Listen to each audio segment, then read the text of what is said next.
We talked to Coach Jimmy, last week on Monday, got a little game day perspective for him, and then the party went deep into the night on Monday into Tuesday morning as the LSU Tigers celebrating a national championship, and this will be the first time that we have a chance to talk to Coach Burrows since the Tigers captured that natty. Good morning, man. How are you? Good morning. I think I got my voice back. I don't sound like Coach O anymore, but it was worth it. It was worth it, man. What an incredible night last Monday was. What an incredible season. Like I said, we had a chance to talk to you about some of the celebration on air. What was last Monday night like in New Orleans for the Burrows? Well, it was great. You know, we got a chance to see Joe for a little bit, and my family, and of course I learned staying up to 4:30 a.m. is not as easy as it used to be, and I paid for it. But just to be around some of the coaches and the staff, and some of the players that I didn't have a chance to even meet some of them was it was great. I really had a good time. From Joe's perspective, Coach, I know that this was the mountaintop. This was what he always wanted to get to from an athletic standpoint. And watching him do this as his father, can you describe that for our listeners, for us, what it was like? I mean, I have a son. I can't imagine being in that position. Yeah, just really what it meant to him. Anytime your son accomplishes something, it doesn't matter if it's the national championship or building a soapbox car in the Cub Scouts or whatever. Robbie and I knew what it meant to Joe and to his teammates, and I know he felt that was the ultimate goal, and I know he would have been unhappy with the season if it had gone a different way. That's how much it meant to him.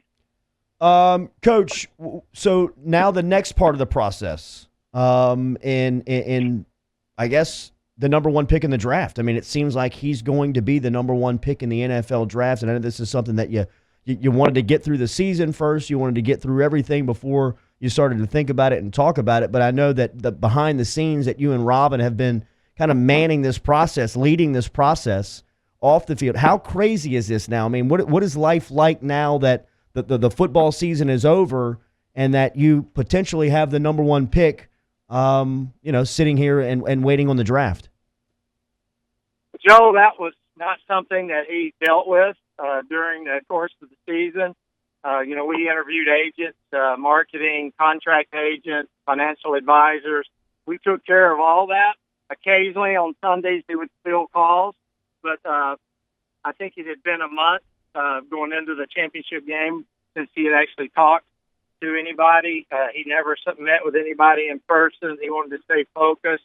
And then I think after a couple days after the game, it hit him that, hey, now, there's a lot of things that I have to do to basically make his own team. I mean, he's now going to be CEO of his own personal team, and there's still a lot of work to be done, but he's excited about it.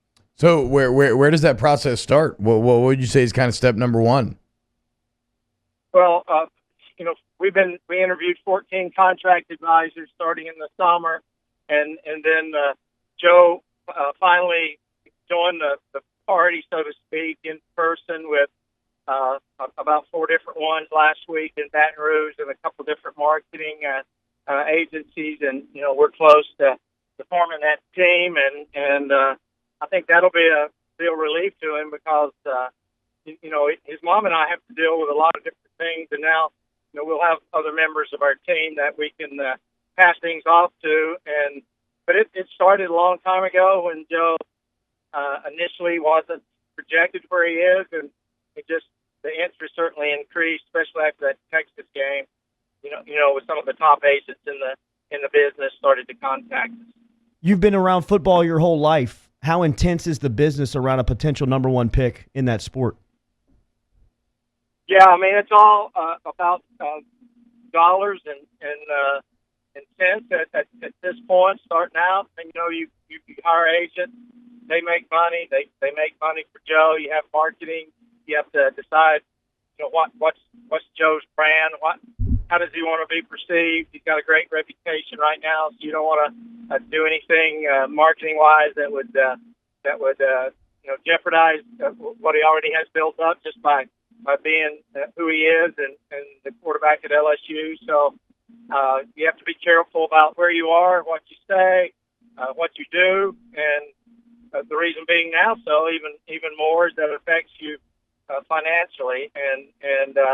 But that's something really I've never worried about with him, and there's no reason to start now. It's just you have to have the conversation like, hey, it's even a different ball game now. I know that you answered the question last week about Cincinnati holding the number 1 pick and that Joe looks forward to playing at any market who selects him.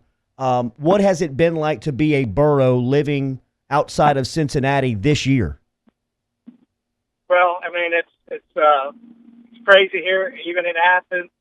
Even the other night, he was at Buffalo Wild Wings in Mason, Ohio, which is right outside of Cincinnati, thinking, hey, I can go here and not be recognized. Before you know it, it's all over Facebook. They say a Joe Burrow sighting in Cincinnati. Oh, wow. It's actually Mason. The news people showed up right after he left, and they went live and said Joe Burrow just left the Buffalo Wild Wings, and wow. So it's something that his life has changed forever. Really, our whole family's life has changed forever, but we wouldn't have it any other way. It all goes back to LSU and the opportunity they gave Joe and us as a family, and we're always indebted to Coach Joe and what he's done for Joe and the fans of LSU. Speaking of LSU, are you going to miss Baton Rouge next year, Jimmy? No, he's interviewing for the D.C. job at 10 o'clock this morning. Well, I'm going to miss it, but we're already talking about the Texas game and Alabama. Okay. We've gotten to the point now where we've been invited to suite. I don't think I'm going to have my own tailgate. I think I can stop by basically any of them and have a good time. And but yeah, we love how we've been treated by the people of Louisiana, and we'll never forget it. And we're going to continue to support LSU and the state of Louisiana, and hopefully get back as much as we can. Yeah, you're a made man, I would say, down here. Essentially, you can go wherever you want. I want to ask you a bit of a personal question here, Jimmy. Have you made a choice on looking to get back into coaching versus maybe kind of watching the NFL, traveling around like what you did this season with Joe? Well, there was never any intention to get back in when I retired. I have had a few people to reach out, but right now there's just so much going on with Joe. I would hate to bail out of it until I feel good about the team around him and the people involved in that, and we're working on that process. So again, no plans to do that now. I've always said never say never, but I'm content with helping Joe and helping his mom kind of guide him through this process and another journey. What's the schedule for him? Like, I know that he needed a time to decompress, but when's he get back into football? Yeah, he's really tired. I mean, imagine all those young men that went through that 15 games and the pressure that just kept mounting and mounting. There's all kind of potential things that he could do. He could go to the Super Bowl as part of the NFL and marketing and that sort of thing. He's going to be training at some point here. We're still finalizing all of those things. His quarterback coach, the people he's going to work with. And right now he's just exhausted and resting and kind of enjoying doing nothing. But things are going to crank up here in about 10 days, I think, and he'll get back in it. And he likes getting back home at some point and lifting with Ohio University strength coach and they became real good friends, and so he enjoys that. So he's going to take it easy, but kind of work himself back into it a little at a time. In a life that has been filled with accomplishments around football, how cool was the tap on the shoulder saying that the president wanted to meet you to watch a football game with you? Well, we had gotten a little heads up the night before that, hey, that's a possibility. So we had to start getting cleared security-wise with our IDs and things like that. But they said, hey, this is really fluid. It may or may not happen. And then my wife had a call on her cell phone about 7:30 on that Monday morning.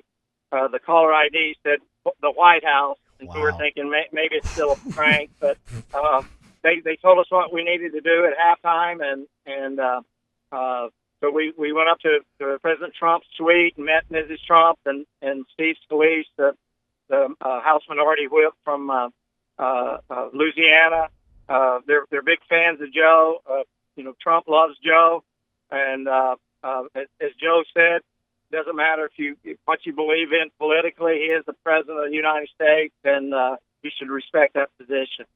Coach Jimmy Burrow, great stuff as usual, man. We'll talk to you next week as Joe continues his development and getting prepared for the NFL draft, and we continue to celebrate this magical season because, as we told Coach O in hour number one, he may be turning the page and looking forward to 2020, but nobody around here will ever forget 2019, especially until they kick that thing off next year. So thank you, Coach.